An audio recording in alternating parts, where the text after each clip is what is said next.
Hello everyone, आज है 7 नवंबर और आज इस वीडियो में हम बात करने जा रहे हैं आईडीएफसी फर्स्ट बैंक के बारे में। देखिए 82 रुपीज़ का ये बैंक है और देखा जाए तो पिछले कुछ टाइम से लगातार गिरावट बन रही है। 100 रुपये से भी ऊपर चला गया था, उसके बाद देखे तो धीरे धीरे करके ये नीचे की तरफ आया है। पिछले कुछ टाइम में अगर आप देखो तो बाजार में अच्छी तेज़ी है, खास करके पिछले एक हफ्ते में बाजार ने काफ़ी अच्छी तेज़ी दिखाई, लेकिन यहाँ पर तेज़ी देखने को नहीं मिल रही है। बातचीत करेंगे वीडियो में उसके बारे में, लेकिन उससे पहले अगर आपने अभी तक चैनल को सब्सक्राइब नहीं किया है तो प्लीज़ अभी इसे सब्सक्राइब कर लीजिए, क्योंकि आगे भी बहुत सारे वीडियोस हैं जो आपको काफ़ी ज़्यादा हेल्प करेंगे। तो देखिए आईडीएफसी फर्स्ट बैंक 82 रुपीज़ का शेयर, और आज ना ही तेज़ी है ना ही गिरावट है, लेकिन पिछले एक महीने में अगर आप देखोगे तो 8% तक गिर चुका है। 91 रुपीज़ से गिरना शुरू हुआ था, 81 पर आया, अभी अटेम्प्ट कर रहा है, कोशिश कर रहा है। और जहां बाजार में तेज़ी है, पिछले एक हफ्ते में देखो तो बाजार में अच्छी तेज़ी है, यहाँ पर ना ही तेज़ी है ना ही गिरावट है। अगर बात करें पिछले एक साल की तो पिछले एक साल में 44% का ग्रोथ ज़रूर है। शेयर देखिए कहाँ पे था, 52 रुपीज़ पे था ये, बेहतरीन तेज़ी दिखाई, 100 रुपये से भी ऊपर निकल गया था, लेकिन उसके बाद देखे तो लगातार गिर रहा है और ये करेक्शन एक्सपेक्टेड था। ठीक है, एक्सपेक्टेड था ये। देखो ख़राब बैंक नहीं है, अच्छा बैंक है, लेकिन जब 50 रुपये का शेयर 100 पे पहुंचता है तो भैया फिर तैयार होता है 75-80 के लिए, लेकिन वो मौके होंगे खरीदारी के, ऐसा मुझे लगता है। जहाँ तक अगर हम 5 साल का ग्राफ देखें तो 126% का ग्रोथ है। अब देखिए तेज़ी के बाद गिरावट बनी थी, फिर बहुत बड़ी तेज़ी आई थी, फिर कुछ टाइम के लिए कंसोलिडेट किया, इवन लंबे समय के लिए कंसोलिडेट किया था, फिर तेज़ी बनी थी। अभी भैया वही वाला कंसोलिडेशन का फेज़ है, यहाँ पर कुछ टाइम के लिए कंसोलिडेट कर सकता है ये।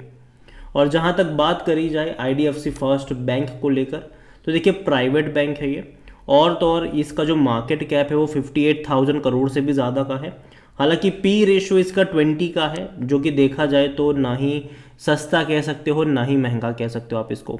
लेकिन जहाँ तक बात करी जाए डिविडेंड की तो वो पे नहीं कर रहा है, लेकिन नंबर्स अगर आप देखोगे तो भाई साहब अच्छे नंबर है। रेवेन्यू वाइज लगातार ग्रोथ हमें देखने को मिल रही है और बैंक लगातार पैसा खर्च कर रहा है अपनी मार्केटिंग को लेकर, अपनी ब्रांडिंग को लेकर। अमिताभ बच्चन को इन्होंने अपना ब्रांड एम्बेसडर बनाया ज़रूर है। इसके अलावा इस साल मुंबई इंडियंस जो आईपीएल की टीम है उसके ऑफिशियल बैंकिंग पार्टनर भी थे ये। इतना ही नहीं, बीसीसीआई के साथ भी बहुत बड़ा कॉन्ट्रैक्ट करा है इन्होंने और तकरीबन 400 करोड़ के आसपास का है वो। तो देखा जाए तो मार्केटिंग के ऊपर बहुत सारा पैसा ये स्पेंड कर रहे हैं और आने वाले दौर में धीरे धीरे उसका फ़ायदा भी इनको मिलेगा, लेकिन अभी भैया खर्चे हैं और कुछ टाइम के लिए खर्चे रहेंगे। यहाँ पर अगर आप इनकम देखो तो 6,500 करोड़ से इनकम बढ़ के 7,000 करोड़ पर आई, उसके बाद 7,800 करोड़, फिर 8,200 करोड़ और अभी 8,765 करोड़। तो अच्छी इनकम है, अच्छी बढ़ोतरी कह सकते हो कि यहाँ पर इनकम में देखने को मिल रही है। और प्रॉफिट वाइज भी देखो तो ख़राब प्रॉफिट नहीं है ये। पहले 500 550 करोड़ के प्रॉफिट थे क्वार्टरली, अभी वो प्रॉफिट जो है वो 750 से 800 करोड़ हो रहे पिछले 3 क्वार्टर में, जो कि अच्छा है। ठीक है, अच्छा है। हालांकि अभी लास्ट क्वार्टर में 750 करोड़ के आसपास का प्रॉफिट था, जो कि पिछले साल के मुकाबले आपको अच्छा लगेगा, लेकिन पिछले क्वार्टर के मुकाबले उतना अच्छा नहीं है। रीज़न यह है कि मार्जिन पे दबाव बन रहा है। अगर आप देखोगे तो पहले 12.70% का इनका मार्जिन था, फिर घट के ये 10.65% पे हुआ, अभी लास्ट क्वार्टर में 10.15% का है। और ये एक वजह है कि भैया मार्जिन पे दबाव बढ़ रहा है और रेवेन्यू बढ़ रहा है लेकिन प्रॉफिट नहीं बढ़ रहा है, क्योंकि मार्जिन पर है, वहाँ पर दिक्कत है। अगर आने वाले कुछ क्वार्टर में मार्जिन अगर इनके इम्प्रूव होना शुरू हो जाएंगे तो चीज़ें और ज़्यादा बेहतर हो सकती है इनके लिए फ्यूचर में। और जहाँ तक बात करी जाए इस बैंक को लेकर, तो देखिए यहाँ पर ना जो शेयर होल्डिंग पैटर्न है उसमें प्रमोटर के पास 39.37% की होल्डिंग है और बहुत जल्दी आईडीएफसी फर्स्ट बैंक और आईडीएफसी लिमिटेड दोनों का मर्जर होने वाला है। और मर्जर के बाद भी देखो कुछ टाइम के लिए कंसोलिडेट करेगा। हमने ये देखा है कि मर्जर की जो खबरें होती है वो शेयर को कंसोलिडेट करवाती है। एचडीएफसी उसका प्राइम एग्जांपल है। ठीक है, मर्जर के बाद ही अगर आप देखो तो एचडीएफसी बैंक ने उतना अच्छा परफॉर्म नहीं करा है शेयर बाजार में। और अभी हाल फिलहाल में ये यहाँ पर भी मर्जर है आईडीएफसी फर्स्ट बैंक, इसके अलावा उज्जीवन स्मॉल फाइनेंस बैंक में भी मर्जर की चीज़ें हैं। तो जब तक ये रहता है तब तक भैया एटलीस्ट मार्केट जो है वो इनको उतना ज़्यादा ऊपर उठने देता नहीं है और ना ही उतनी बड़ी गिरावट भी हमें देखने को मिलेगी यहाँ पर। तो देखो मर्जर भी इनका बहुत जल्दी होने वाला है, तो जब वो चीज़ें होगी तब भी कंसोलिडेट वाला फेज़ यहाँ पर देखने को मिलेगा और कोई भी शेयर प्रमोटर का गिर भी नहीं है। पब्लिक की जो होल्डिंग है वो लगातार कम हो रही है। जो 30.03% की होल्डिंग थी वो 26.66 पर आ चुकी है। एफआईज बड़ी क्वांटिटी खरीद रहे हैं, जो पहले 19.76% की थी वो आज 24.48 पर आ चुके हैं। तो देखा जाए तो एफआईज ने बड़ी क्वांटिटी खरीदी है। और अभी लास्ट क्वार्टर में GQG पार्टनर्स, जिसने अदानी में बहुत बड़ा पैसा लगाया था, उसने भी यहाँ पर बड़ी क्वांटिटी में खरीदारी करी है।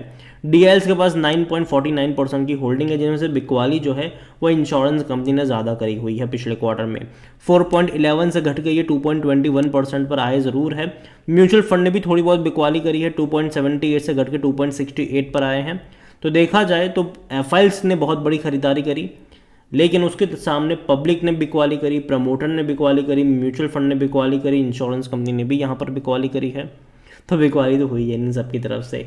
और जहाँ तक बात करी जाए ना IDFC फर्स्ट बैंक को लेकर, देखो ये खराब बैंक नहीं है, लेकिन जब 50 रुपये का शेयर आपको 100 रुपये का लेवल दिखा देगा तो भैया वापस से लिए वो 75-80 पर भी आएगा। और जहाँ तक बात करी जाए ब्रोकरेज हाउसेस की कमेंट्री को लेकर, तो यहाँ पर एक ब्रोकरेज हाउस है एमकी ग्लोबल, उनकी यहाँ पर बाई करने की सलाह है। 98 रुपीज़ का टारगेट है एमकी ग्लोबल का। यहाँ पर उनको लगता है कि देखो भैया जो ग्रोथ है वो इनकी स्टेडी रहेगी, ये जो मार्जिन है वो भी धीरे धीरे इनके बेटर होते नजर आएंगे, ये उनको कहना है। और इतना ही नहीं, एक और ब्रोकरेज हाउसेस है, हालांकि उनकी बाई करने की सलाह नहीं है, उनकी जो है वो न्यूट्रल सलाह है, वो है मोतीलाल ओसवाल। 95 रुपीज़ का टारगेट मोतीलाल ओसवाल का भी है। अगेन मैं कह दूं कि ये जो टारगेट्स होते हैं वो 1 साल के टारगेट्स होते हैं, तो ये कतई ना समझा जाए कि ये बहुत जल्दी अचीव होने वाले टारगेट्स हैं, टाइम लगेगा इसको वहाँ तक जाने में। और अभी जो फेज़ चल रहा है वो कंसोलिडेशन वाला फेज़ ज़रूर है, और इनकी जो ऑर्डर बुक है वो स्ट्रॉन्ग ज़रूर है। यहाँ पर अगर आप यहाँ पर देखोगे तो ग्रोथ तो यहाँ पर ज़रूर है, और despite growth was healthy eight 39% year on year base पे है। इवन इनका जो कासा भी है वो भी तकरीबन 46% के आसपास का देखने को मिल रहा है। हेल्दी लोन बुक है इनकी, ऑर्डर बुक भी इनकी, होलसेल बुक भी जो है वो कंटिन्यू है इनकी, मॉडरेट कर रही है, तो जो कि अच्छी बात है। लेकिन अगेन न्यूट्रल रेटिंग है मोतीलाल ओसवाल की। और जहाँ तक बात करें IDFC फर्स्ट में, देखो खराब बैंक नहीं है, लेकिन जैसे कि मुझे लगता है कि जब बहुत बड़ी तेज़ी दिखाई तो थोड़ा सा करेक्शन यहाँ पर एक्सपेक्टेड ज़रूर है, और वो देखने को मिल भी रहा है। मुझे लगता है कि अगर 80 रुपये के नीचे ये जाएगा, मतलब कि 75-80 के बीच में होगा, वहाँ से इनिशियल बाई की शुरुआत शायद आपको नज़र आ सकती है, और उसके बाद हर 10% के डिक्लाइन पर धीरे धीरे बाय ऑन डिप्स के मौके बनते हुए नज़र आएंगे यहाँ पर। और हाँ, 1 साल का टारगेट है, तो डेफिनेटली ये 90 से 100 रुपये तक के लेवल दिखाएगा। लेकिन अभी 1-2 क्वार्टर थोड़े से परेशानी वाले होंगे ज़रूर, क्योंकि तेज़ी ज़्यादा है, और अभी अगर बैंकिंग शेयर देखोगे तो वहाँ पर प्रेशर डेफिनेटली देखने को मिल रहा है, तो थोड़ा बहुत संभलने की भी ज़रूरत यहाँ पर रहेगी।